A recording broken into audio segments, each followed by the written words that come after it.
অর্কর পায়ের যে সমস্যাটি এখন আপনারা দেখছেন, এটি আমরা অপারেশনের পর ৮ দিন পরে যখন ডাক্তারকে দেখাতে যাই তখন এই কাণ্ডটি হয়। এখানে সিস্টার যে ট্যাগাডাম প্যাডটি লাগানো, ডান পায়েরটা ঠিকভাবে লাগিয়েছেন কিন্তু বাঁ পায়েরটা ভালোভাবে লাগাননি। ডাক্তার বলেছেন যে হ্যাঁ, ও স্নান টান করতে পারবে। তো আমি জিজ্ঞেস করেছিলাম যে ও স্নান করতে পারবে কি না। তো ডাক্তার বলেছিলেন যে হ্যাঁ, ও স্নান করতে পারবে। তা আমিও সেভাবে আমি আর অতটা ভালো করে পেছন দিকে খেয়াল করিনি, কারণ আমরা সাধারণত সিএমসির উপর অন্ধভাবে বিশ্বাস করি। তো স্নান করাতে গিয়ে আমি 5টা পর্যন্ত সে হসপিটালে ছিল।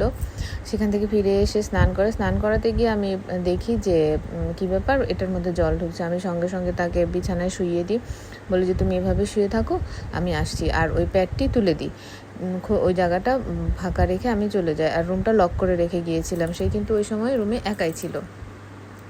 তখন আমি দৌড়ে যাই, ডিপার্টমেন্টে যাই। 6:30 বেজে গিয়েছিল, দেখি যে কেউ নেই। তখন কেউ না থাকার কারণে একজন জুনিয়র ডাক্তার ছিলেন, ওনাকে ব্যাপারটা বুঝিয়ে বললাম। উনি বললেন যে ঠিক আছে, আপনি দোকান থেকে একটা ট্যাগাডাম প্যাড আপাতত এনে জাস্ট লাগিয়ে রাখুন, আর কিছু করতে হবে না। তো আমি সেভাবেই করেই লাগিয়ে রাখি। তো কিন্তু সেখান থেকে যে একটু একটু করে বের হওয়া, সে কারণে জায়গাটা জল লেগে গেছে, বের হওয়া লিকুইড বের হচ্ছিল। এই যে আপনারা দেখছেন যে লিকুইড, এটা পরে হয়েছে। পরে ডাক্তারকে দেখাই কিন্তু কিছুই হচ্ছিল না। তারপর আমি এতই ঘাবড়ে যাই যে আমি রিহ্যাবে চলে যাই। রিহ্যাবে হচ্ছে কি 24 আওয়ার্স সিস্টারদের পাওয়া যায়, ডাক্তারও পাওয়া যায়। তো যার কারণে আমি ওখানে চলে যাই, কিন্তু হচ্ছিল না, এভাবে বেরোচ্ছিল।